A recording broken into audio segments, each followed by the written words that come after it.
एक ऐसा साल जिसने भारत की सबसे बड़ी सैक्रिफाइस, सबसे बड़ी स्ट्रगल और सबसे गहरी हार्ट ब्रेक को दुनिया के सामने रख दिया। ब्रिटिश रूल के 200 साल के जुल्म, एक्सप्लॉयटेशन और उनके डिवाइड एंड रूल पॉलिसी ने हिंदुस्तान को अंदर से तोड़ दिया था। एक तरफ गांधी जी का अहिंसा का मैसेज, सुभाष चंद्र बोस का give me blood I will give you freedom, Bhagat Singh, Sukhdev, Rajguru, Chandrashekhar Azad जैसे फ्रीडम फाइटर्स की आग, और दूसरी तरफ ब्रिटिश सरकार की पॉलिटिक्स, उनका प्रेशर, उनका कंट्रोल।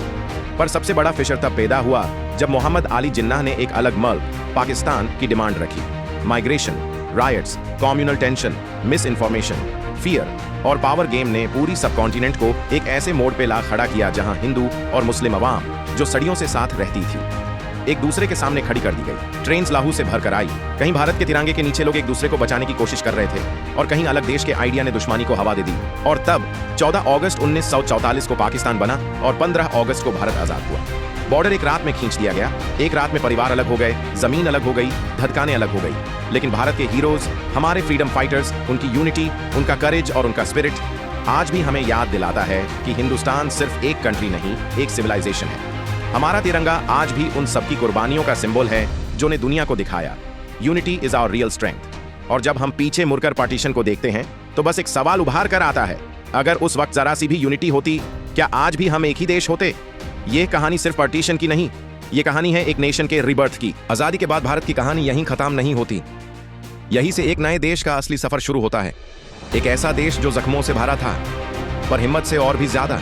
एक ऐसा वतन जिसका हर कोने दाढ़ से गुजर कर भी खुद को दोबारा खड़ा करने की कोशिश कर रहा था। लाखों लोग अपना घर, अपनी पहचान, अपनी मिट्टी छोड़कर नए शहरों, नए गांव, नए जीवन की तरफ बढ़ रहे थे। और इस भारी सफर में उनके हाथ में सिर्फ एक उम्मीद थी, कल हमारा होगा। डॉक्टर्स, टीचर्स, मजदूर, किसान और आम लोग जो खुद जख्मी थे पर फिर भी एक दूसरे को संभाल रहे थे। रेलवे स्टेशन पर भीड़, सड़कों पर भूख और थकान, फिर भी लोगों की आंखों में एक अजीब सा डिटर्मिनेशन था। यह डिटर्मिनेशन था भारत को दोबारा बनाने का। नया संविधान लिखा गया, नए कानून बने, एक नई पहचान, एक नए आवाज दुनिया के सामने उभर कर आई। भारत दुनिया को बताने लगा कि हम सिर्फ एक टुकड़े हुए मुल्क नहीं, हम एक जगती हुई सिविलाइजेशन का पुनर्जन्म है। चाहे साइंस हो, टेक्नोलॉजी हो, इकोनॉमी हो या स्पेस, हर साल भारत ने दुनिया को एक नई कहानी दी। और सबसे बड़ी बात, हर धर्म, हर जाति, हर भाषा, हर संस्कृति के लोग एक तिरंगे के नीचे एक ही आवाज में कहने लगे, हम भारत हैं और हम साथ हैं। आज जब हम अपने भविष्य की तरफ देखते हैं तो एक बात समझ आती है, हमारी कहानी सिर्फ दाढ़ की नहीं, हमारी कहानी है जुबान, संस्कृति, इतिहास, विरासत और एकता की जीत की। और शायद इसीलिए भारत की धड़कन आज भी कहती है, जो बीत गया उससे सीखो लेकिन कल को मिलकर बनाओ, क्योंकि इस देश की असली ताकत हमारी यूनिटी है। और ऐसे ही और भी इंटरेस्टिंग वीडियोस देखने के लिए चैनल ग्लोब स्टोरी 1 को सब्सक्राइब करें, लाइक करें। हम जल्द ही आपके लिए एक नए इंटरेस्टिंग टॉपिक के साथ हाजिर होंगे। धन्यवाद।